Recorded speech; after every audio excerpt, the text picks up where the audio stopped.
11 of our wisest and most trusted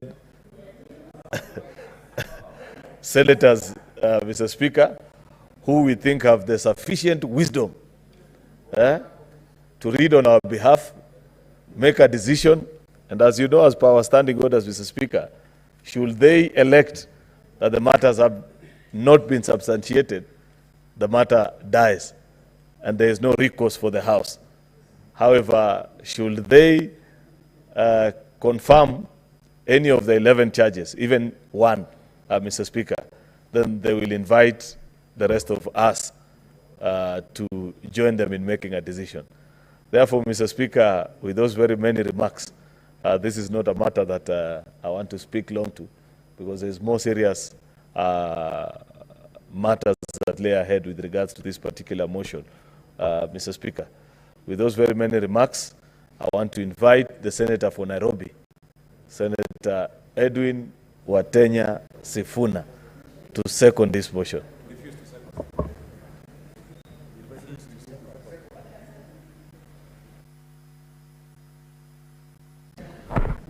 Thank you, Honorable Speaker. As you have indicated in your communication, indeed this is a matter that is extremely unique, that has elicited immense public attention.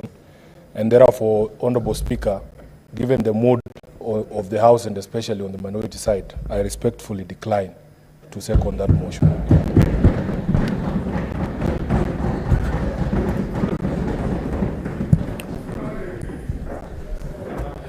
Now, Senator Oburu. Order, Honorable Senators. You will note that the Senate Majority Leader has moved a motion pursuant to Articles 145(3)(b) of the Constitution and Standing Order 78(1) for the establishment of a special committee to investigate the proposed removal from office by impeachment of His Excellency Rigathi Gachagua, EGH, Deputy President of the Republic of Kenya. The motion has, however, failed to get a seconder. Now, Standing Order 70 of the Senate Standing Orders states as follows. The question on any motion shall not be proposed unless it shall have been seconded, and any motion that is not seconded shall be deemed to have been withdrawn and shall not be moved again in the same session unless with the permission of the Speaker. Honorable Senators, as I communicated earlier today during the sitting, by way of a message on the resolution of the National Assembly, Article 145(3)(b) of the Constitution, as read together with Article 78(1), provides that the Senate, by resolution, may appoint a special committee comprising 11 of its members to investigate the matter. The motion having been deemed to be withdrawn, pursuant to Standing Order 71, the proposal for a special committee is defeated. The Senate will therefore proceed with the investigation of the proposed removal from office by impeachment of His Excellency Rigathi Gachagua, EGH, the Deputy President of the Republic of Kenya, in plenary. Honorable Senators, in line with the schedule of activities for an impeachment hearing in plenary, I hereby give the following directions. A, the clerk to issue invitations to appear to the Deputy President today, Wednesday, the 9th of October, 2024. B, the clerk to issue invitations to appear to the National Assembly today, Wednesday, the 9th of October, 2024. The parties to file their responses with the Office of the Clerk of the Senate by Monday, the 14th of October, 2024, by 5 p.m. D, the clerk to circulate documents received from the parties, including the plenary hearing program, to all honorable senators upon receipt on Monday, 14th of October, 2024. And the Senate shall then investigate the matter in plenary on Wednesday, the 16th, and Thursday, the 17th of October, 2024. The Senate is accordingly guided. Thank you.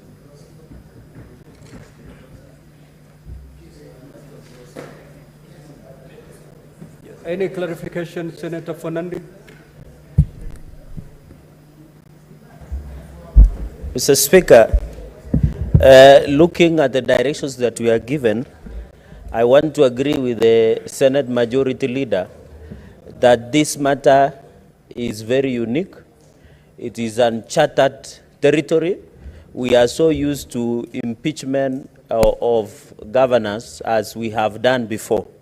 Mr. Speaker, when you look at our Standing Order 78 on Senate standing orders, and also, Mr. Speaker, I needed your guidance and clarity on the process, because looking at Standing Order 78 on the removal procedure for removal from state office, which includes the removal of the president, deputy president, or state office. Mr. Speaker, I want to invite Mr. Speaker to request, when you read under, sorry, Mr. Speaker, I'm trying to get second schedule of our standing orders, part 1, rules of procedure when considering removal in plenary, either the president or the deputy president. When you look at rule number 12, subject to these rules, the hearing of the evidence, once it commences, shall proceed and continue on until the Senate concludes the hearing of the matter. So, Speaker, this extrapolates itself from Article 145, 150 in the removal of either the president or the deputy president, considering this a matter of national interest, and it will involve a lot of process of evidence producing and many other procedures. So, Speaker, considering the immense, would it be in order to request that, as per your direction, you increase even an extra day? You know, Mr. Speaker, they say justice should not be seen, should not only be seen, but to be seen to be done. Oh, okay, Mr. Speaker. Order, Honorable Senator. Mr. Order. Speaker, I'm happy. Let the Senator Fernandez say it the way he understands it. Yes. Proceed. And Mr. Speaker, I am directly translating from my Kalenjin mind, so members will have to bear with. Mr. Speaker, justice should not only be done, but should be seen to be done, Mr. Speaker. You know, we went to group of schools, some of us. Mr. Speaker, the point I wanted to make is that since the plenary process will allow Kenyans to follow, would it be in order whether we convict or acquit, because the law house, which was pre-trial chamber, and this is the real trial chamber, Mr. Speaker, where we shall be looking and setting precedent for future impeachment. I'm not predicting that there will be impeachment of president or deputy presidents in future, but Mr. Speaker, the point I wanted to make, and I don't know why Senator Sifuna is irritated. You'll have your time. Why are you worried? Mr. Speaker, that is why I want to conclude by saying, Mr. Speaker, just add an extra day so that the accusers, which is the National Assembly, can have elaborate time to present their case, and also the deputy president can have the time to present their case. So that, Mr. Speaker, when they move to another fora, they will have opportunity of having the opportunity of being given a chance and the principles of natural justice. I thank you, Mr. Speaker, and thank you for that indulgence, and I will properly be guided. Thank you. Senator Fernandez, as we sit here, we don't know the number of witnesses that will be called. We don't know the volumes of documentation that will be filed. And therefore, let us go by the 2 days that I've communicated. One thing that the Senate will do, it is going to give adequate time to both parties. That's the much we are going to do as a Senate. No party will leave the Senate complaining about inadequacy of time to plead their case. Yes. Thank you very much, Honorable Speaker. And we conform to the directions that you've given and the communication that you have also given. And I actually agree to the wisdom of the Senator from Nairobi, that this is a matter of serious public interest. And the matter that is before us is so weighty, it cannot be left to the hands of 11 people. We need to hear it in plenary.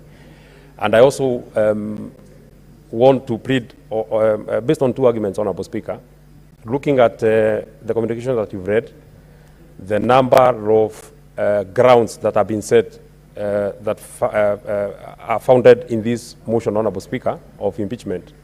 There are 11 grounds, Honorable Speaker, and in the experience that we have had as a House, I think this will be the highest number of grounds that we have ever looked at in as far as processing a motion of impeachment is concerned. That is my first concern. Number two, when we last dealt with the last impeachment of a governor from Meru, the reason why we were rushing against time and we didn't have to, we didn't allow members to debate and give their input. And I would not want us to get ourselves in that kind of a situation. That members want to give their contribution, they want to convince the others, because the reason why a motion, we have to debate on this motion is that I can convince the other members that I think the deputy president should be removed or should not be removed. And we didn't get that opportunity during the last sitting. Why? Because the dates that had been gazetted for that particular removal were lapsing that particular day, and we had to vote. We had to start voting before 12. So if we get ourselves in the situation that you said that we are processing this motion on Wednesday and Thursday, and it is Thursday, we are almost done with the proceedings at Thursday, 11:30. Then we don't have time to debate. It is upon this reason why then, even if we leave the 2 days that you have communicated, then we need to leave it open that if we find ourselves that we are just done with witnesses, both the accusers and the ones that are being accused, the defense team, Honorable Speaker, if you are not able to debate, then we can come the next day, debate and take a vote. We should not then hurry this process as we hurried the last process, and it's not that we hurried it because we wanted. Many members wanted to contribute. It is the reason why the voting was very acrimonious. That's all. Thank you very much, Daktari, for that. Nyandaro is far, and we have small challenges. So, it was very acrimonious here. You saw many members here, you know, and it was not very neat. I would not want us to. I would not want to find us in such a situation. I wish you'd allow that even if we get to Thursday, and you have not gotten to debating, you can allow us to come on Friday, debate and vote.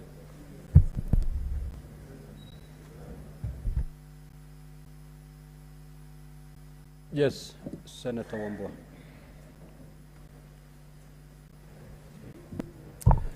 Thank you, Mr. Speaker. Mr. Speaker, just two things. One is on the matter of your communication about how then we conduct ourselves from today going forward. Mr. Speaker, you have given direction. These phones. You have given direction, Mr. Speaker, that members should restrain themselves from making public utterances, especially on the substance of this impeachment, which is a good direction, Mr. Speaker, because we are going into a long weekend and we're engaging with our constituents. The temptation to prosecute this matter even before it comes here is very high. So that caution is good, Mr. Speaker. Only that, Mr. Speaker, I will hasten to add that listening to the public wherever I go, and I don't go to a lot of places, Mr. Speaker, the whole world, the whole country is looking up to the Senate for justice to be seen to be done. In fact, there wasn't so much attention on the proceedings in the National Assembly. A lot of people saying, let's wait for this matter to go to the Senate. Mr. Speaker, this is a time that then the Senate of the Republic of Kenya must demonstrate real leadership. And the prayers that were being made by Senator Cheragei and Senator Medhu sit very well. That, Mr. Speaker, the assurance you have given that both parties will have sufficient time to prosecute their cases and to do what they have to do. Mr. Speaker, let that assurance also go out that the judges sitting on this matter will also have sufficient time to reason, to caucus, Mr. Speaker, and when there is need for even members to take time off, 30, 40 minutes, to caucus and steer this thing properly. So, Mr. Speaker, we don't have, I would really hate to see a situation where we end up the way we did with the Kawira case, the Governor Kawira case, where the last minute of voting is so chaotic, Mr. Speaker. Mr. Speaker, one other thing that you may also Senator Kadure, just let him conclude so that I just give directions on this matter. Let us not prolong this debate. Mr. Speaker, let me just conclude by saying that the other thing that you may also guide us now and into the debate is try and teach us on the issue of patience. People should patiently listen to others. Just conclude. And especially when I express an opinion that is not in line with your opinion. What is the point of order, Senator? Oh, my Kadure, goodness. because you're really insisting. Thank you, Mr. Speaker, sir. Mr. Speaker, you know, if members will go that direction of Kawira Mwangaza case, Mr. Speaker, this case is in court. And what they're implying is that what was processed here was not right. Did you like So it is not it is not standing very well, Mr. Speaker, sir, because this matter has not been determined in the court. And one of the issues that has been raised by the parties is that some of the members did not vote. There was no time for discussion and all those matters, Mr. Speaker. So I think it will not be fair to the Meru County community if we discuss this matter now, because it is an issue which is in court, Mr. Speaker. Good. Honorable Senators, we shall conclude.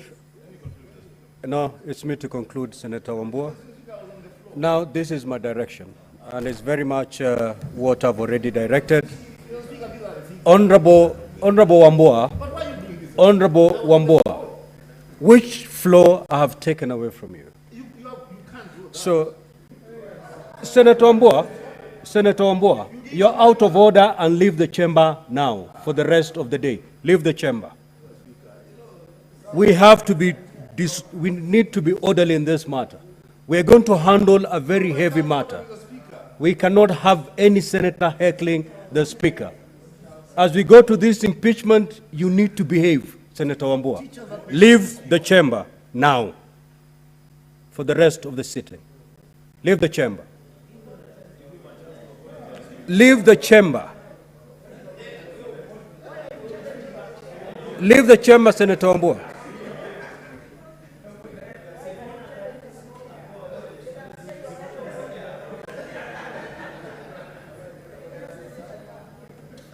Honorable Senators, the chapter we are just about to open, the process we are just about to undertake is extremely heavy. The country and the world is watching. Decorum is the least we'll be expecting from members. Senator Fonandi has raised a valid concern. Upon reading these charges, we have 10 days to conclude this process. I have directed that this matter be heard within 2 days. We have not seen the kind of documentation that is going to be filed. We have not seen the number of witnesses that are going to be called by each party. Once we see the documentation and the list of witnesses, and it becomes obvious that we cannot conclude this matter within 2 days, we have Friday. And therefore, let us cross the bridge when we get there. But one thing I want to assure the country is the Senate is going to do justice in this matter. All the parties are going to be given a fair, they're going to have their day in the Senate. There will be zero complaints after the conclusion of this matter. Let's resist there, Honorable Senator. Next order. Order number 9, procedural motion to hold sittings on Monday, 14th October 24, and alter the hours of meeting on Tuesday, 15th October 2024. Majority Leader. Let's make progress, Senator Fatuma Dulu. Mr. Speaker, Let's make progress.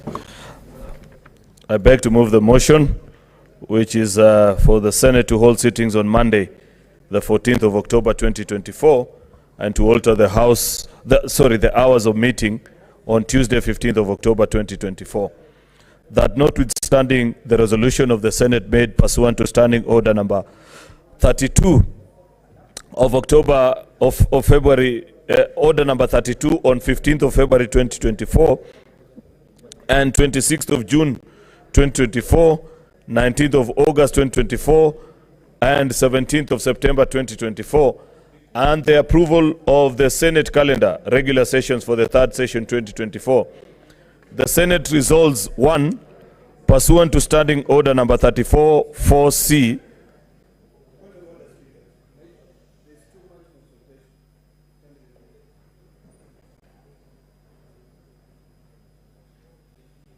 Majority Leader. thank you. May the Majority Leader be heard in silence. Pursuant to Standing Order number 34-4C, to hold its sittings on Monday, the 14th of October 2024, starting at 9 a.m.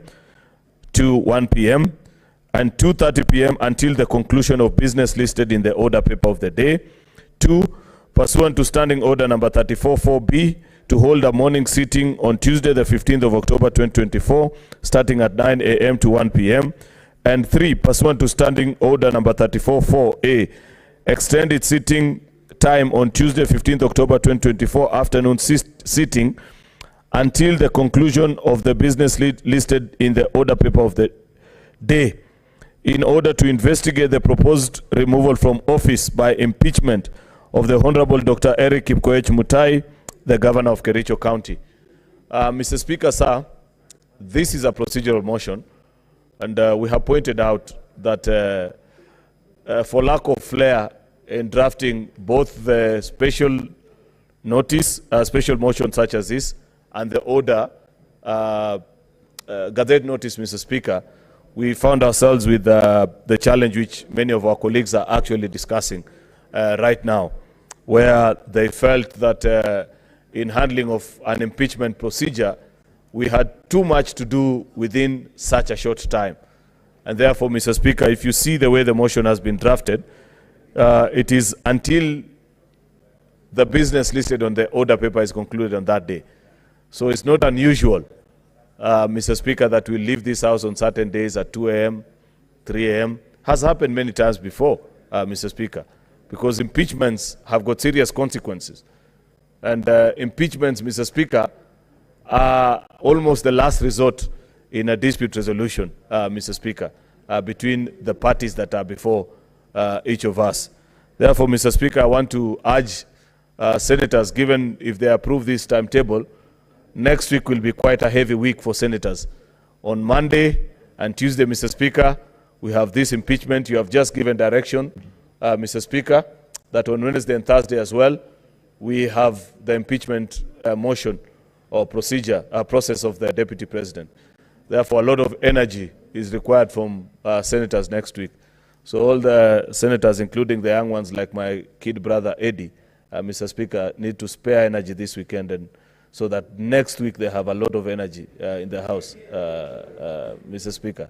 Mr. Speaker, finally, is just to note, Mr. Speaker, that this is a simple procedure motion, which I don't expect that there'd be a debate about. It's just agreeing on the times so that we can get the response and begin on the process. With those many remarks, Mr. Speaker, I beg to move and request Senator Okongo Omogeni, my neighbor from Nyamira County, to second. I thank you, Mr. Speaker.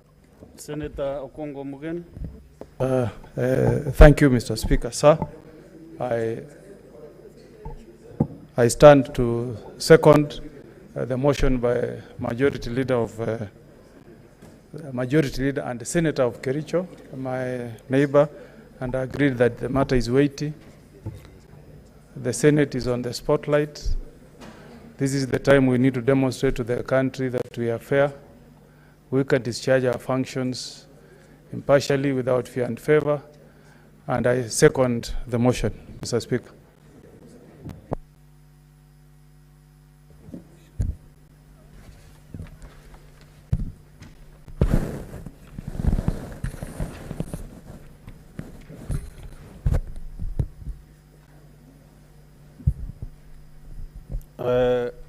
Honorable Senators, I propose the question that notwithstanding the resolutions of the Senate made pursuant to Standing Order 32 on 15 February 2024, 26 June 2024, 19 August 2024, and 17 September 2024 on the approval of the Senate calendar regular sessions for the third session 2024, the Senate resolves: 1. Pursuant to Standing Order 34 4C, to hold sittings on Monday, 14th October 2024, starting at 9 a.m. to 1 p.m. and 2:30 p.m. until conclusion of business listed in the order paper of the day. 2. Pursuant to Standing Order 34B, to hold a morning sitting on Tuesday, 15th October 2024, starting at 9 a.m. to 1 p.m. And 3. Pursuant to Standing Order 4A, to extend the sitting time on Tuesday, 15th October 2024, afternoon sitting, until conclusion of business listed in the order paper of the day, in order to investigate the proposed removal from office by impeachment of the Honorable Dr. Eric Kipkoech Mutai, the Governor of Kericho County.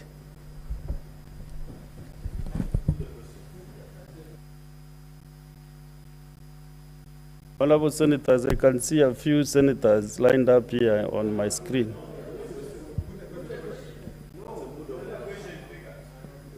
So is that the mood of the House? Yes.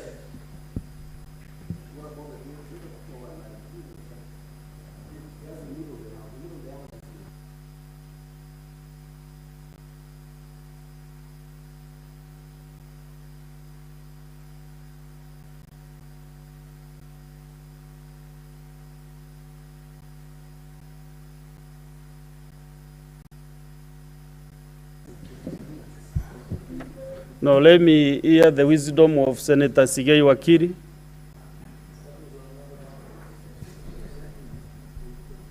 Mr. Speaker, you may proceed to put the question. Senator Andan Dulo Fatuma. Senator Derito John Kenywa. Majority leader will not teach me how to chair this session. Asante Bwana Speaker. Bwana Speaker, mimi nasumbuka kwa sababu tayari tumejitia katika kitanzi, kwa sababu tayari tumesema zile siku ambazo tutakuwa tumezitenga ndio tuweze kujadili mswada huu. Bwana Speaker, ni vile vile tukijipata katika ule mjadala alafu kutakuwa na masuala mengine nyeti. Bwana Speaker, naona tutajipata katika tu ile sehemu ya kwamba hatuna muda wa kutosha kuyaangazia yale masuala kindani, kwa sababu tuwezi tukasema tutaenda siku ile nyingine ambayo ni siku ya Wednesday, kwa sababu tayari tumeitenga kwa shughuli nyingine tofauti.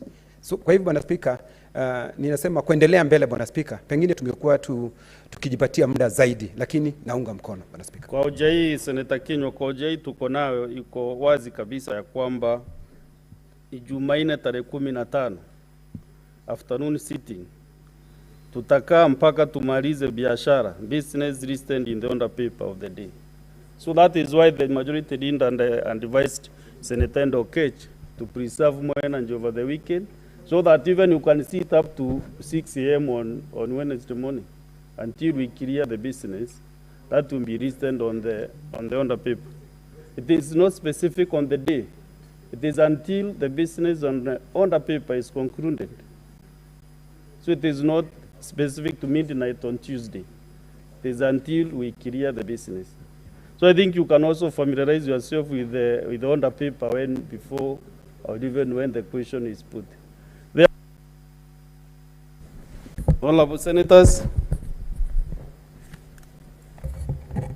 I put the question that notwithstanding the resolutions of the Senate made pursuant to Standing Order 32 on 15th February 2024, 26th June 2024, 19th August 2024, and 17th September 2024 on the approval of the Senate calendar regular sessions for the third session 2024. The Senate resolves one, pursuant to Standing Order 34-4C, to hold sittings on Monday, 14th October 2024, starting at 9 a.m. to 1 p.m. and 2:30 p.m. until conclusion of business listed in the order paper of the day. And two, pursuant to Standing Order 34-4B, to hold a morning sitting on Tuesday, 15th October 2024, starting at 9 a.m. to 1 p.m. And three, pursuant to Standing Order 34-4A, to extend its sitting time on Tuesday, 15th October 2024, afternoon sitting until conclusion of business listed in the order paper of the day, in order to investigate the proposed removal from office by impeachment of the Honorable Dr. Eric Kipkoech Mutai, the Governor of Kericho County. Will as many as of that opinion say aye? Will those of the contrary opinion say nay? The ayes have it. Next one.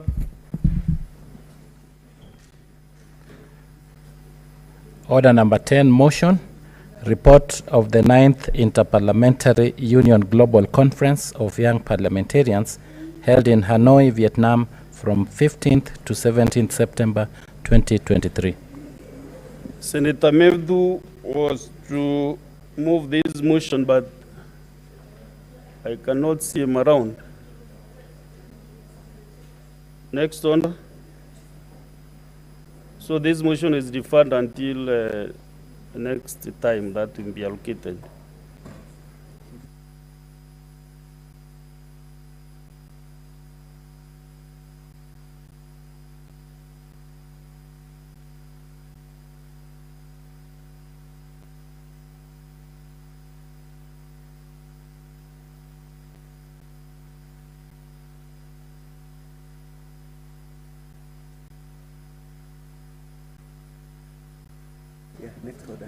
Next order.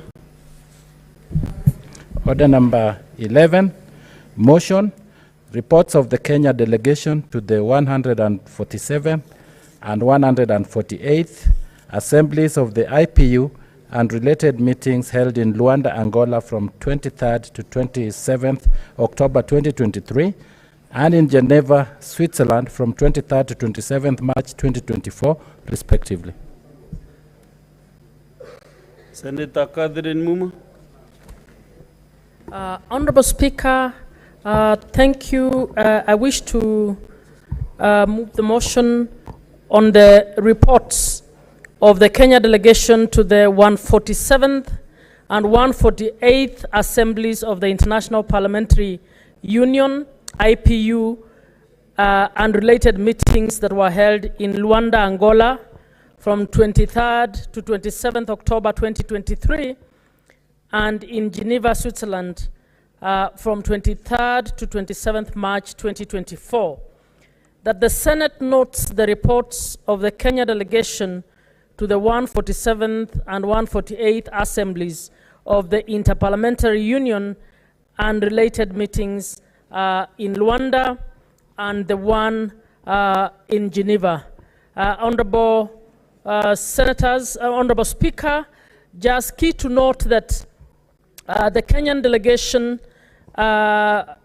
is represented in 5 committees by different members, including John Kiarie, who is in the Committee to Promote Respect for International Humanitarian Law. We have Honorable Naisula Lesuda, member of the Committee on Sustainable Development. We have Honorable Millie Odhiambo, who is the President of the Committee on the Human Rights for Parliamentarians. And then we have Honorable Rebecca Tonkei, who is a member of the Committee on the United Nations Affairs. Honorable Speaker, in the meeting in Luanda, I was appointed to be a member of the Working Group on Science and Technology.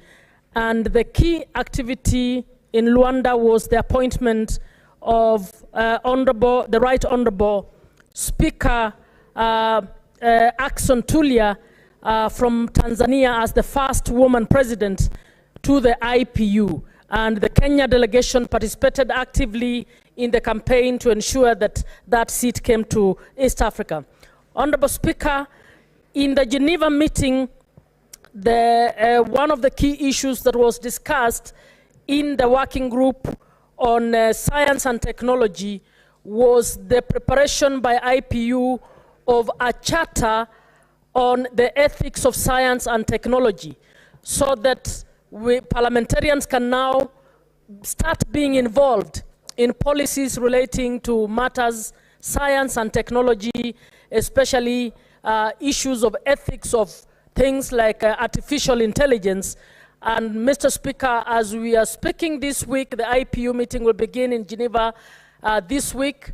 Unfortunately, we will not be able to attend because of the impeachment program that we have, but the charter developed by this working group will be discussed. One of the things that is being recommended, Mr. Speaker, is parliaments around the world to start forming committees on science and technology to ensure that the scientists and parliamentarians can have conversation so that parliament can give guidance in terms of policy, and scientists can also engage with them so that we don't have science going rogue that is going to harm human beings. Mr. Speaker, I support. I submit. I lay the reports.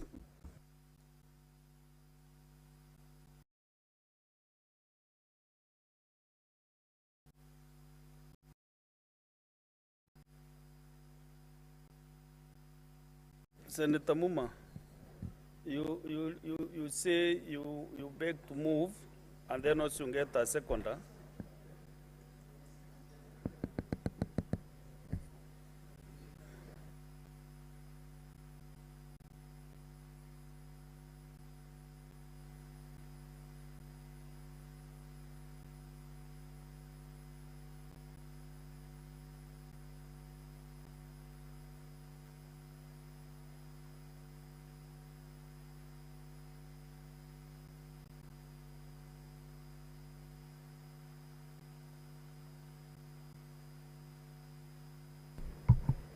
Apologies, Mr. Speaker.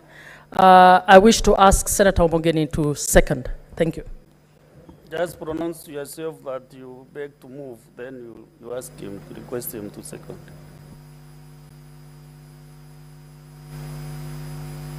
Okay.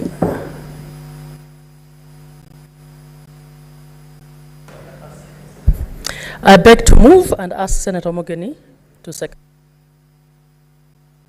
Senator Kongo Mgeni. Yes.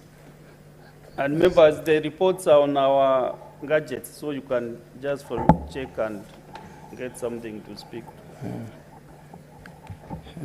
Yes, thank you, Mr. Speaker. Mr. Speaker, I stand to second the report on the 147 Assembly of the Interparliamentary Union meeting and related matters that was held in Rwanda, Angola, that has been tabled by Senator Catherine Muma. Mr. Speaker, we live in a community of nations, and this initiative is very important among parliaments. It does a very good work, Mr. Speaker, because we cannot live in an island, Mr. Speaker. We need to measure what we are doing with what our brothers are doing in the neighboring countries, Mr. Speaker.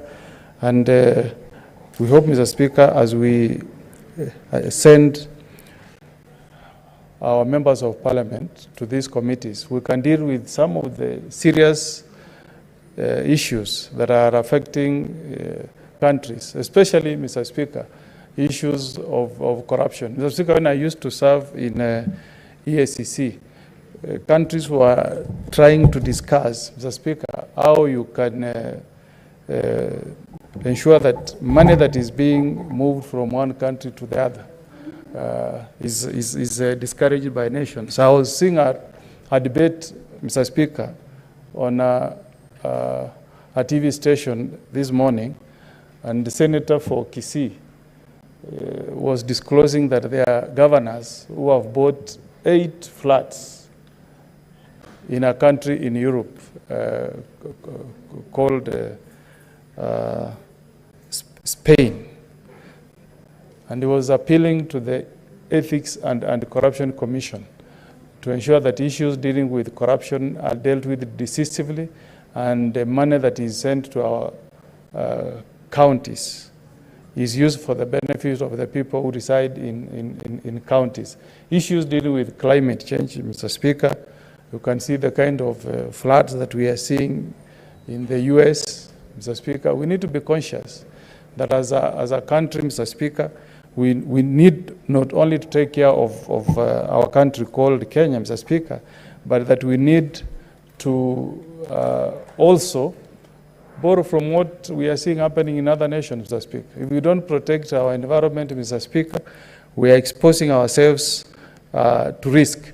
Issues like the threats that we face from terrorism. Mr. Speaker, before terrorists hit our nations, I remember that whenever we used to escort our brothers or relatives to the US, we used to walk inside the airport to escort them right to the entry to the airport. But because of terrorism, Mr. Speaker, you cannot even access, you can't enter the airport, Mr. Speaker, because of what terrorism has done to the country. So this is a very important, Mr. Speaker.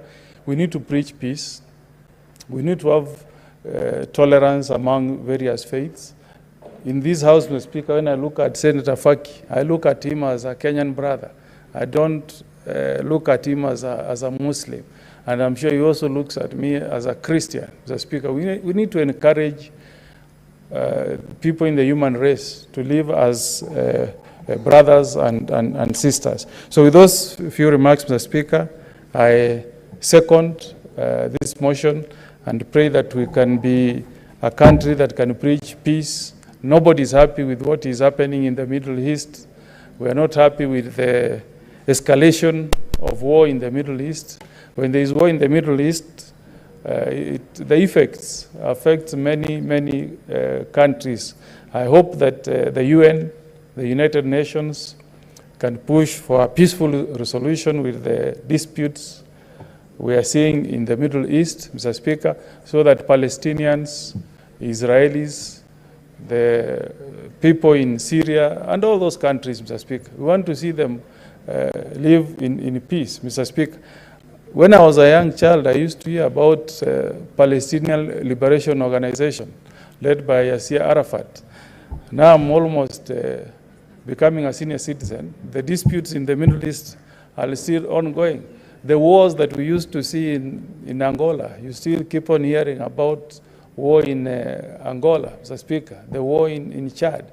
We need to see the universe having countries that can live in peace, where we are all brothers and sisters who can cross from one border to the other, like what's happening within the European nations, where you can move from one country in Europe to the other. I wish that can extend to the whole world, Mr. Speaker. I don't need to queue at the American embassy seeking for a visa, reporting that 6 a.m., pay a whooping, I think close to 100,000 before I can get my visa to travel to the US. We need to accept that the human race, we are created by God as one person in the Garden of Eden, and that is the spirit that we should see world over. So, Mr. Speaker, I second. Thank you.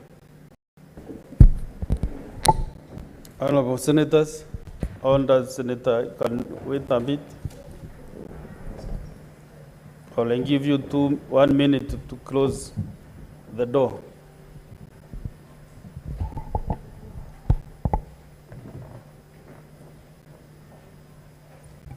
Honorable Senators, I propose the question that the Senate notes the reports of the Kenyan delegation to the 147th and 148th Assemblies of the Interparliamentary Union, IPU, and related meetings held in 1, Luanda, Angola, from 23rd to 27th October 2023, laid on the table of the Senate on Thursday, 29th February 2024, and Geneva, Switzerland, from 23rd to 27th March 2024, and on the table of the Senate on Thursday, 30th May 2024.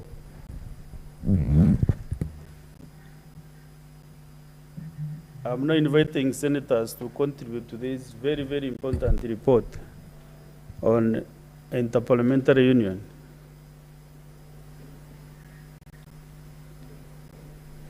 You know, Senator Mugatana actually contributes on these international issues so much. But today, I don't know where his mind is. I think I'm being distracted by the senator from Ram County.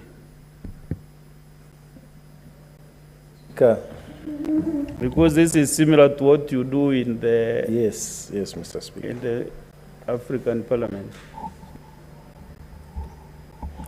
Mr. Speaker, I want to thank you for giving me the opportunity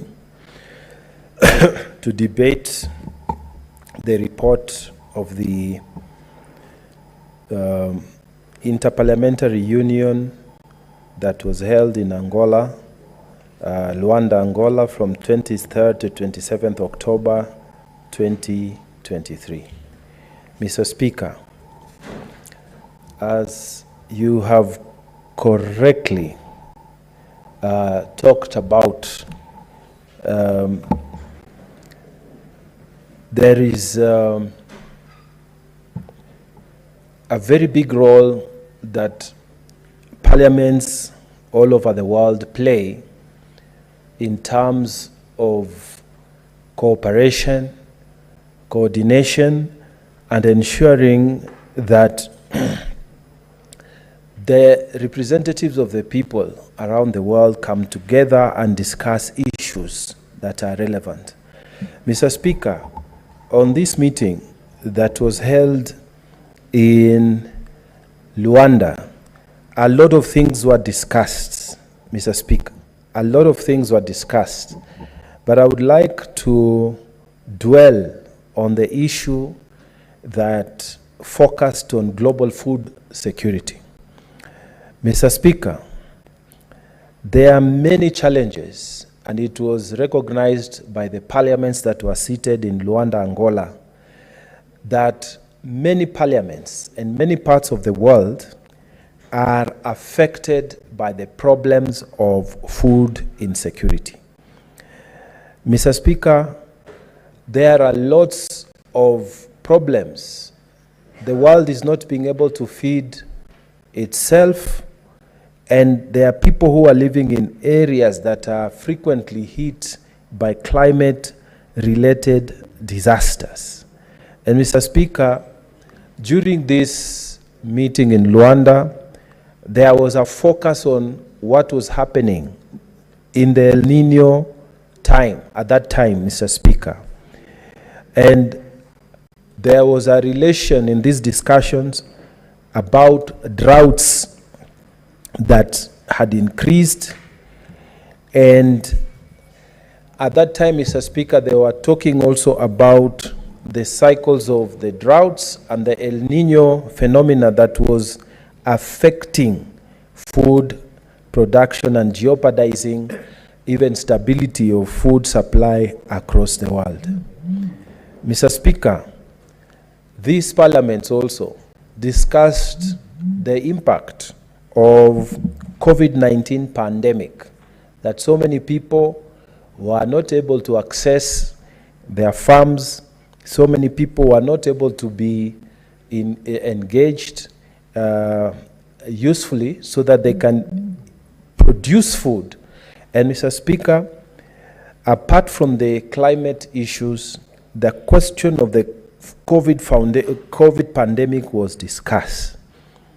Mr. Speaker, other problems, including the increase on the prices of fertilizers, was also discussed. These challenges, Mr. Speaker, were put on those parliaments and discussed, so that Kenya also was part of those discussions, Mr. Speaker, that raised the challenges affecting food, including the increase on the prices of fertilizers. Mr. Speaker, the general conclusions of our members of parliament who went there, who participated in this conference, in this interparliamentary union meeting, was that there was need for them to come back home, and on this issue of global food security, there was need for them to come back home and communicate to their governments that fresh efforts need to be put so that, Mr. Speaker, an emphasis on food production, on stability of food supply within their own countries, so that each parliament, when they discuss there, they're supposed to come here, and then we also approve these reports, and these reports are taken to the relevant government departments to implement. So one of the important things that was discussed was the global food security. And Mr. Speaker, the resolution was that we need to come back home and tell our governments, and in this particular issue, is to talk about the strategies that the government of Kenya, like other governments, would take on new strategies that will ensure food security within their countries. Mr. Speaker, during those discussions in Angola, a total of 22 delegates took to the floor to share their experiences and insights concerning the concerning the pressing issues of ensuring a stable and sustainable food supply for the world's population. Mr. Speaker, concerns were given from the global north, from the global south, and all these delegates, Mr. Speaker, they were able to explain their experiences, Mr. Speaker. And I have given the general challenges that we had and were explained in these debates. Every delegate explained what was happening in their home countries, Mr. Speaker, and what they thought strategies that could help in terms of ensuring that food stability is achieved within the continent. Mr. Speaker, there are many strategies that were given. Some of them we are already employing, and we know our Department of Agriculture in this country is doing what it needs to do to ensure that we have enough food supply for this country. But one of the things that was discussed as a strategy and that needs to be emphasized here in Kenya is that we need, Mr. Speaker, to involve our youth in production that is agricultural production. Mr. Speaker, for a very long time, people used to think that it is unfashionable to go into agriculture. Our children, and even in our generation and the generation that followed us, a lot of people would aspire to be professionals in various fields, in engineering, in the practice of law, like I did, in medicine, in architecture, and all these other big professions. Mr. Speaker, as we went on, the other generation that came after us, they would aspire to be IT specialists. They would aspire to open companies in that area that was practically new at the time, in our time, and maybe go into technology-oriented businesses. But very few people, Mr. Speaker, would aspire to be top agriculturalists. People would aspire to inherit the lands from their parents and make them productive. Mr. Speaker, in terms of all these resolutions that were passed, and the one that I want to emphasize so much to increase our food production, Mr. Speaker, we need to make agriculture in Kenya sexy. We need to make it very attractive to the young people. We need our young people to start seeing this as an opportunity to add something. Instead, Mr. Speaker, of just thinking of opening a kiosk to sell cigarettes or something, we need to actually tell our young people that agriculture is a good thing that you can do. If you don't want to do agriculture to produce crops, we need to go into other forms of agriculture. People are raising chickens, people are raising farm animals, people are doing all manner of things around the space of agriculture.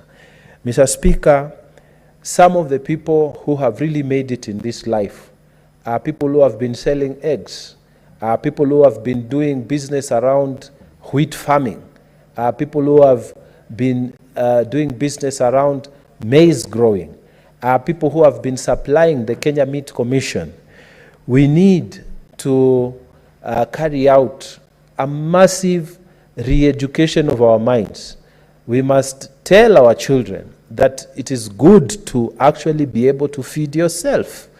If you are at home, we must tell our children that it is good to go to the farm, and they must see us do this so that it is accepted as a fashionable thing to do. Mr. Speaker, I will not be saying enough if I don't mention the fact that some of our TV stations have done an extremely good job. And I want to single out two national TV stations that I have seen. They take their time, Mr. Speaker, to discuss about programs on agricultural production. And I'm so impressed that even the presenters, they are young people who are doing that kind of work. And Mr. Speaker, the prayer is that we will be able to push this idea, that it will be acceptable amongst our children, and it be fashionable, so that once they accept these ideas, Mr. Speaker, they will be able to go into agriculture, food production, and hopefully, Mr. Speaker, as we increase our own production within our own families, within our own villages, within our own wards, within our own constituency, we become secure, then the country as a whole will become secure. And this is the message that parliamentarians are sending to the government of Kenya when we met here. And with those very many remarks, I beg to support this report. I thank you, Mr. Speaker. Honorable Senators,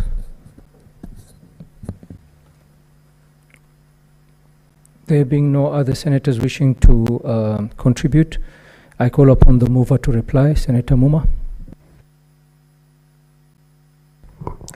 Thank you, Honorable Speaker.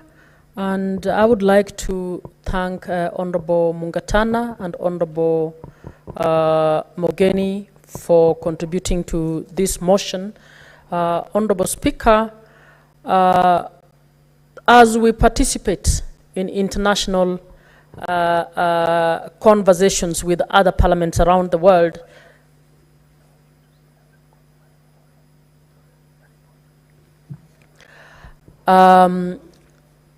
as we attend these meetings, I wish to bring it to the attention of the House that these are spaces that are extremely important, because we get to learn what is happening around the world, and we borrow from each other and develop and strengthen international cooperation, particularly cooperation around the parliaments of the world.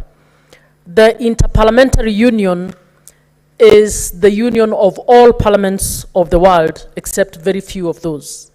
Mr. Speaker, as we have met during this session, very key issues have been discussed, including peace and security, and how the different nations can come together to strengthen the rules and regulations that we have internationally on peace and security, the rules and regulations around matters food security, rules and regulations around sustainable development, rules and regulations on other issues, particularly emerging issues.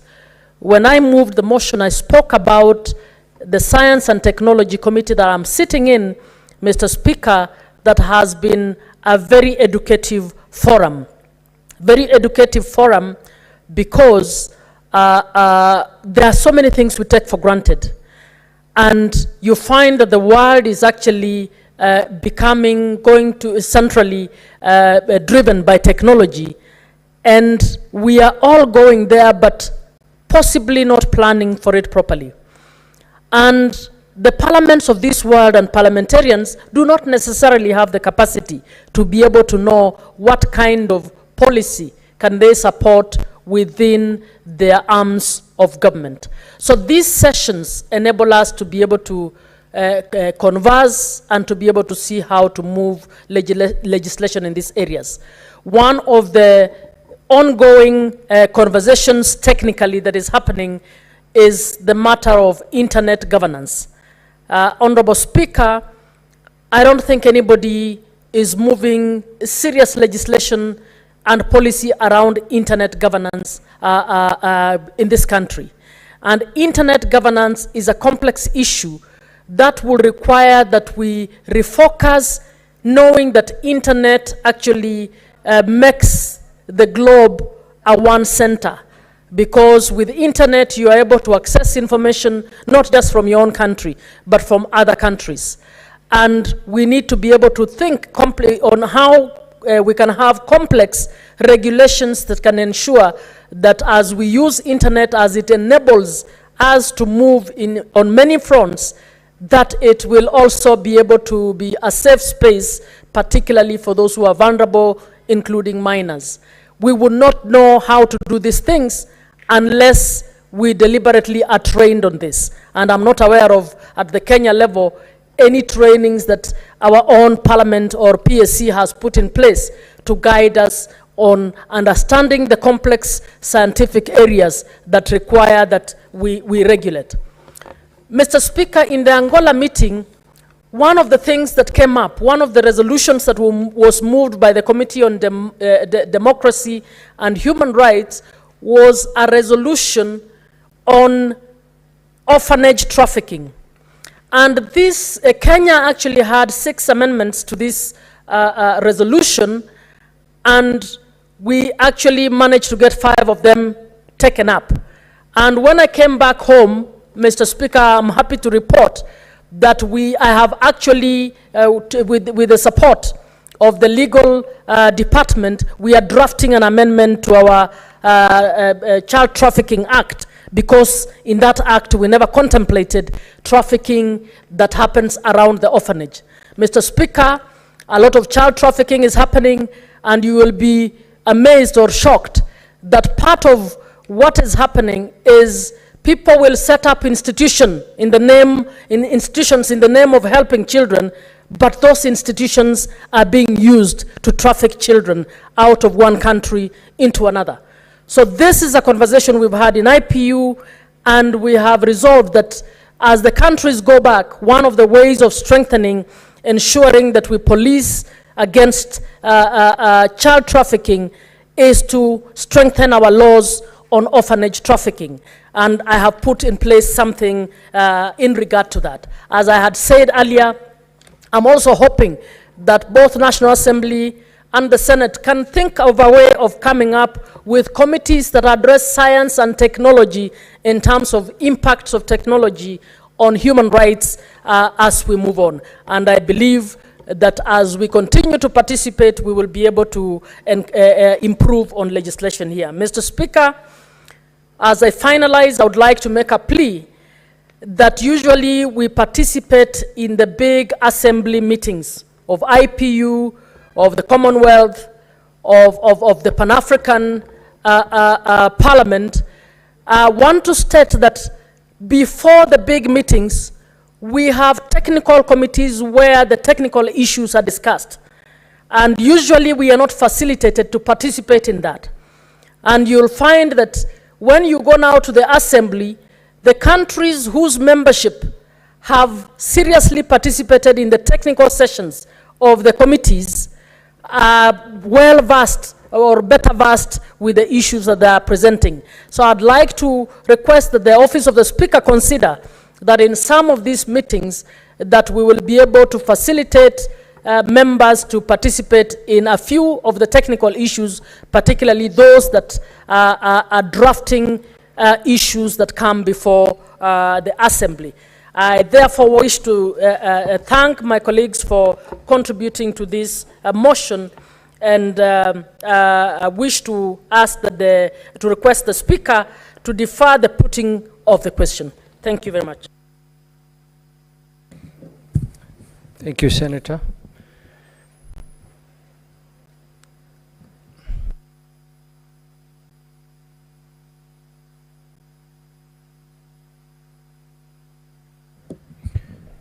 This motion will be deferred to a later date. Next order. Sorry. Order number 12, motion. The report of the Kenya delegation to the extraordinary session of the 6th Parliament of the Pan-African Parliament held at the Gallagher Convention Center, Midrand, South Africa from 20th to 27th March 2024. Senator Mungatana. Thank you, Mr. Speaker, for giving me the opportunity to move. This will be a very brief one. And I will request the Honorable Catherine Muma to second me. Mr. Speaker, we had the session of the Pan-African Parliament in South Africa. Mr. Speaker, the Pan-African Parliament is an important parliament because that is where all African nations come together to discuss the issues that affect Africa. Mr. Speaker, previously, those presidents who held a vision to bring Africa together and create a united Africa, the likes of Kwame Nkrumah, the likes of Julius Nyerere, and the likes of many of these presidents who came together, they wanted to create a government, a system that would enable consultations at government levels. Mr. Speaker, once the governments agreed, it was deemed necessary to have another body where the peoples of Africa can be seated together to discuss on behalf of the representatives of the people. So then a parliament was then created, and this is where we are, the Pan-African Parliament. So Speaker, I head that delegation, but members of the delegation include our own Senator Professor Margaret Kamar.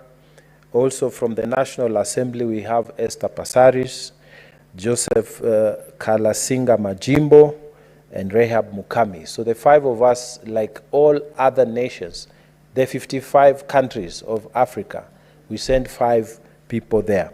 Mr. Speaker, the delegation participated in an election. This was an extraordinary meeting which was called so that we can have an election. And Mr. Speaker, so that the country can know what happens. In Pan-African Parliament, we follow the African Union parliamentary, the African Union principle of rotation, so that if the president of the Union of the Pan-African Parliament comes from the Southern Caucasus, in the next time it is the Eastern, in the next time it is the Northern, and we go on rotating like that. So these elections were done, and Mr. Speaker, It was a successful election. It brought order to the Parliament of Africa. And Mr. Speaker, it is good to note that the new committee that was elected, which we call the Bureau there, is President Honorable Chief Fortune Zephania Charumbira. The first Vice President was Honorable Professor Masuda Mohamed Lakdaf. The second Vice President was Honorable Ashebir Wale Georges Gayo. And the third Vice President was Honorable Lucia Dos Passos. Fourth Vice President was Honorable Jija Mamar Mahat. So, Mr. Speaker, it was a brief session, and there were some issues that made the Parliament not to work for some time, but after this election, those issues were resolved, and Pan-African Parliament was able to move forward. And I want to take this opportunity to thank the entire delegation that we went there. We worked very well, and we made sure that Kenya was well represented during these campaigns and even during these elections in every part. Mr. Speaker, before I sit, it's important for me to say the following, that we had an important engagement with our High Commission in South Africa. And Mr. Speaker, the High Commission in South Africa has expressed its desire that we make it clear that Kenya and South Africa have had a long relationship. Since when South Africa got its independence, or its first democratically elected president in 1994, we've had good relationship with South Africa. But when it comes to trade, the message is that we are still having a very unfavorable balance of trade between the two nations. South Africa, although Kenya is a big economy, but South Africa is exporting to Kenya high value items, like they have a BMW factory there. So when they sell these things, all our agricultural and whatever products, they measure little as against the value that they send to this country. So it is time that Kenyans, and this is the message from the High Commission, it is time that Kenyans take up opportunities that are being provided in South Africa. We have signed a bilateral that allowed favorable trade, so that Kenyans who are going to South Africa to do business are never disturbed. And Kenya also took the opportunity to not to require visas, just like now we don't require when we go to South Africa. South Africa followed it. So we have opportunities for those who think they can make a life to go there. So aside from the Pan-African meeting that we did, we also visited the High Commission, and the High Commission has asked us to encourage our people to also look at opportunities down in South Africa. With those very many remarks, I know I had asked the Honorable Catherine Muma to second, but I have seen, yeah? Okay, so I will then ask Honorable Muma to second the motion. I beg to move, Mr. Speaker. Thank you. Senator Muma. Thank you, Honorable Speaker. I rise to second the motion on the report of the Kenya delegation to the extraordinary session of the 6th Parliament of the Pan-African Parliament held at the Gallagher Convention Center, Midrand, South Africa, from 20th to 27th March 2024. Mr. Speaker, as I have said in the earlier conversation. These meetings are very, very important, and they add to expanding our knowledge as parliamentarians and to come up with the ideas that can help us to inject a newness and inject innovation, drawing from what other parliaments are doing around the world. The Pan-African Parliament in particular, Mr. Speaker, is one where I think we can do a lot more. And even as colleagues participate in this forum, I wish to urge them to help to bring the conversation of expanding trade in Africa a lot more. Mr. Speaker, it is strange that some West African countries have to go to Europe before they come back to East Africa. It is strange that a number of countries in Africa get simple food products all imported from Europe. When, Mr. Speaker, I think the food produce that Honorable Mungatana was speaking about is plenty on the African continent, and if we open the routings, trade routings across Africa and amongst the African countries, Mr. Speaker, we will actually enrich our continent much faster. So I would want to request that our colleagues on Pan-African, on the Pan-African Parliament, steer the conversation and spearhead a conversation that can actually see an open Africa where we are trading with each other more and we are focusing a lot on intra-Africa trade than the opening up trade elsewhere. I therefore second, Mr. Speaker. Honourable Senators, I propose the question that the Senate notes the report of the Kenya delegation to the extraordinary session of the 6th Parliament of the Pan-African Parliament held at the Gallagher Convention Centre, Midrand, South Africa, from 20th to 27th March 2024, laid on the table of the Senate on Wednesday, 24th April 2024. Senator Margaret Kamar.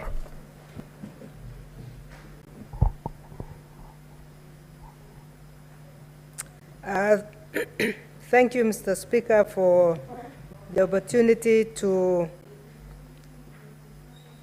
support the motion on the report from the Pan-African Parliament. As has been mentioned by our chair and our very able leader of the delegation, the Honorable Mungatana, I am a member of this delegation, Mr. Speaker. And I really appreciate the work that goes on in the Pan-African Parliament. It is out of the coming together of the African nations that we can realize the real development of the continent. As was mentioned by the Honorable Senator Catherine Muma, it surprises you that the closures of boundaries, the boundaries that we have today, have disadvantaged the continent more than it has helped. It has destroyed neighborhoods. And at the moment, Mr. Speaker, we are at the point of discussing the African Free Trade Area. You will notice, Mr. Speaker, that the boundaries, the borders between countries in this continent were established by the colonialists, not by the Africans themselves. So families were separated. And these boundaries are either roads or rivers or lakes. So they make absolutely no sense. And one very good example, Mr. Speaker, is the river that divides Uganda and Kenya, which divided the Awori family. So we have our own former president in Kenya, Moody Awori, on the side of Kenya. And the time when he was the vice president in Kenya, we had a minister in Uganda called Agri Awori. His own brother, one father, one mother, following one another in birth.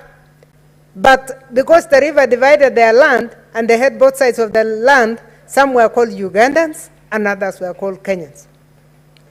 This is true for most neighborhoods along the boundaries in the continent of Africa. So as the heads of state are now discussing the unification as far as trade is concerned, to enable free movement of goods and free movement of persons, it is the thing that is going to develop the continent. Because this boundary issue is what has caused enmity between peoples who were friends. It has created tension between people who didn't even know what it means to have a name called a country. So, Mr. Speaker, I want the senators here to note that very soon we are going to come to this House to request for ratification of the protocol on the African Free Trade Area after. And that is going to be a breakthrough for the continent. There are a number of protocols that we hope can be ratified soon. We have the Malabo protocol that has not been ratified in this House. We have a number of other laws, model laws that are developed by the Pan-African Parliament. In the Pan-African Parliament, Mr. Speaker, one of our projects is to develop model laws. Why model laws? We develop model laws because we are developing standards that we expect different countries to go and adopt. Now, when we pass model laws in the Pan-African Parliament, it is expected that every country will use the same model law to introduce amendments to their own laws so that we have some standards. And I want to say, to mention just a few areas where we need standards, Mr. Speaker. We need standards in mining so that the laws of mining and exploration can be the same. We know that Africa is very rich when it comes to minerals. But because of the different approaches to mining, because of the different ways in which policies have been crafted in the different countries, it is very easy for one to mine in Uganda, sell in Kenya, using a completely different regime. And this becomes very, very dangerous because then you have smugglers coming in. Because if it is easier to mine in Kenya and go and sell in Uganda, then the policy in Kenya allows you to mine and sell and does not allow you to sell in the same manner that a neighbor sells. It is very easy for one to use the policies and the rules in one country to their own advantage and move to the next country to do the same. Mr. Speaker, I'm mentioning mineral resources because one of the things that is now coming up in the Pan-African Parliament is that there is need to add value. And we need to have a standard way of adding value because we know that we have lost a lot as a continent because we have not been able to add value to the natural resources that we have. What is the implication? The implication is that we have sold things very cheaply as a continent, and we go back and import the same after they have been value added more expensively. So we are the original owners of the products, but then we only enjoy a product that has been added value more expensively. And that will make the continent remain very poor. Mr. Speaker, we have a model law that has come on agriculture, which I hope, again, we'll be able to adopt and cause our own laws to be changed as a House.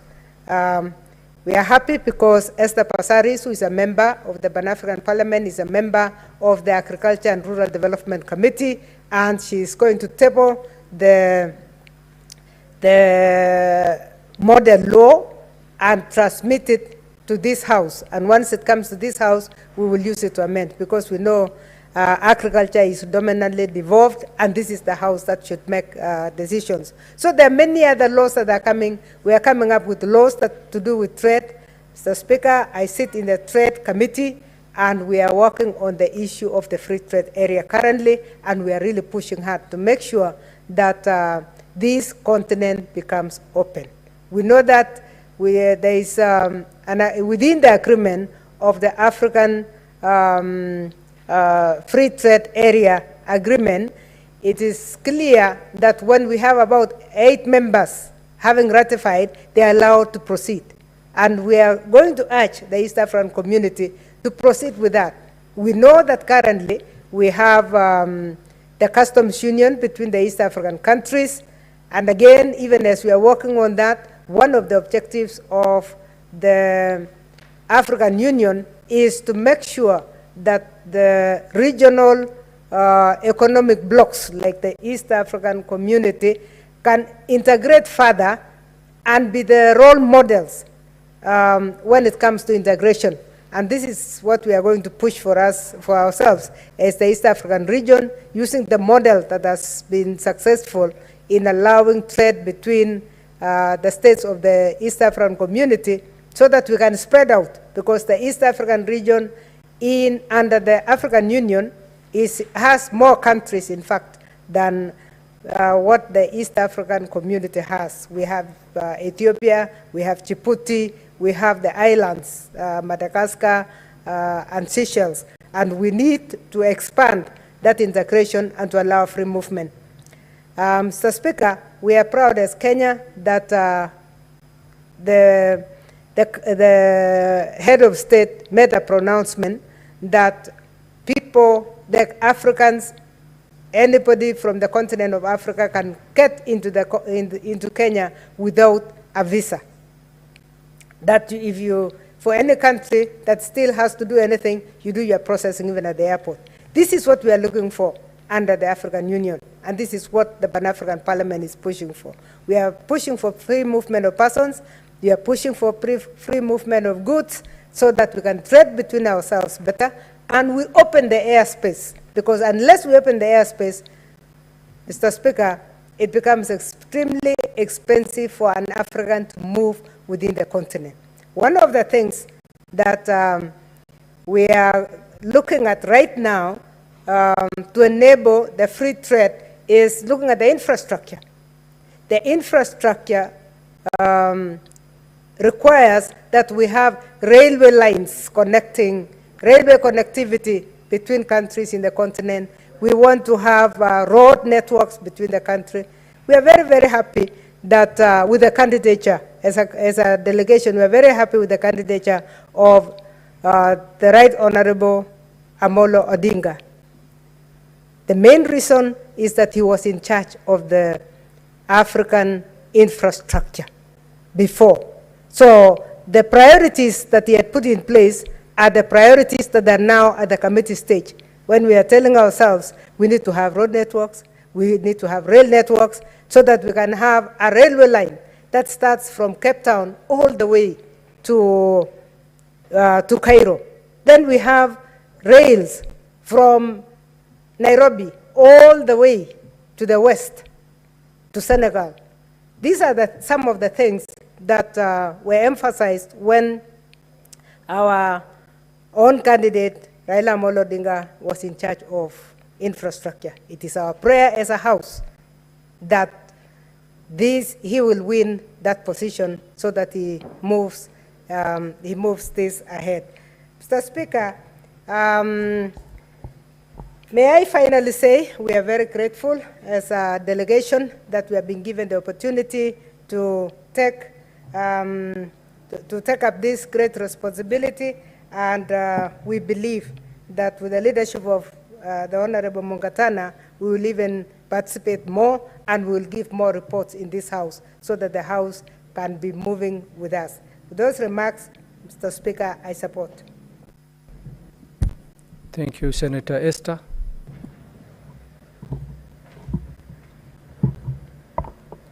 Thank you, Mr. Speaker, for giving me this opportunity. First, I wish to support this report by the members of the Pan-African Parliament who represented us in South Africa, led by the able Senator of Tana River, Senator Danson Mungatana. Senator Mungatana has been very consistent, especially anytime he represents this house in international fora. He quickly comes back and shares lessons learned with the members of this house. And I know that some of us who are following in those footsteps are actually going to reap big and also share with the rest of the Kenyans who are watching some of these discussions. Mr. Speaker, sir, allow me to just note a key area of interest. This is on trade. As a member of the Trade Committee of the Senate earlier this year, we were fortunate enough to have an address by the Secretary General of the African Continental Free Trade Area, that is Wamkele Mene. And he took us through what their agenda is and how they want to synergize with African countries. And I want to note that there is already political goodwill from Kenya as a country, led by the president, who actually has been on the front line, pushing for Africa being very open to trade and encouraging the rest of the Kenyans who are in those other countries to participate.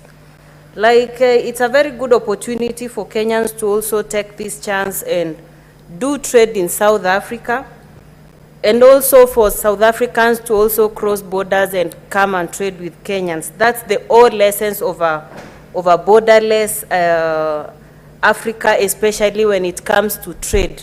Mr. Speaker, sir, also, the Pan-African Parliament, whatever issues that are being discussed in that parliament are very key, especially to Africans, because that parliament represents legislators who have been sent from different countries in Africa, and we tend to think whatever proposal that originate from brains in the Pan-African Parliament should address most of the challenges we as a continent and as a country are facing.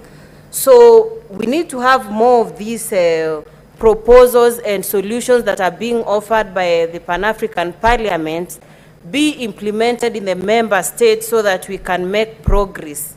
Let it not be after every mission we still have the same agenda we are revisiting. We need to make progress so that there is value for investing in our African states. Mr. Speaker, sir, also, Africa is a very key, it's a very key continent, and that's why you see even other countries in the rest of the world wanting to follow closely what we as a continent are engaging in.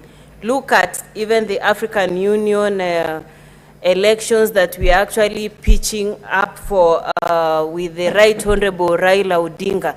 It's very instrumental, and that's why citizens need to realize that it's not just an interest of a country, but they are equally affected in what goes on around the continent, because challenges Africans in Kenya are experiencing are the same challenges Africans in Ghana are experiencing, the same challenges Africans in Botswana are experiencing, and solutions are somehow similar.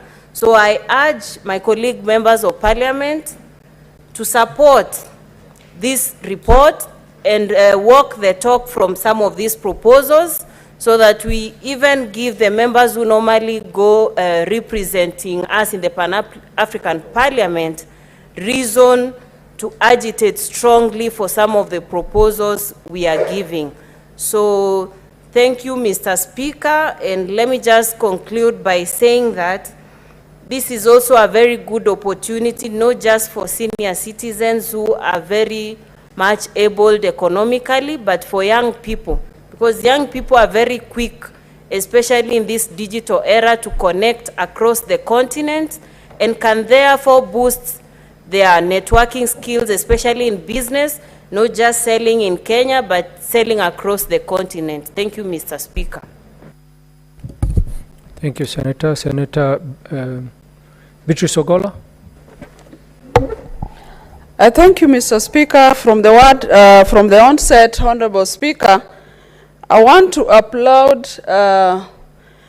the very senior delegation and led by Senator Danson Mungatana the leader of the delegation.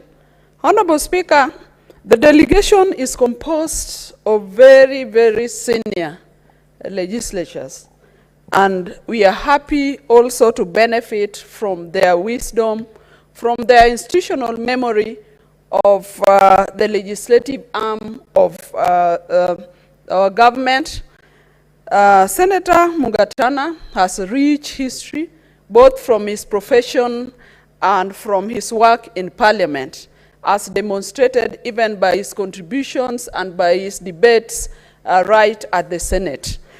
Senator Professor Margaret Kamar is a seasoned legislator, and we remain very proud of the delegation that has really made this report. Honorable Speaker, as I support this report, I also look forward to an African that will be very proud of, Honorable Speaker. Honorable Speaker, I would like an African that will be working towards the preservation, conservation of our resources, the vast resources that we have in this region. There is no African country, Honorable Speaker, that is not blessed with great resources. And so, in this report, I want to be very, I'm very happy even about the composition of the PAP committees as presented in this report. If you look at number clause 13, you see the committees there: the Committee on Rural Economy, Agriculture, Natural Resources, and Environment. Honorable Speaker, other than the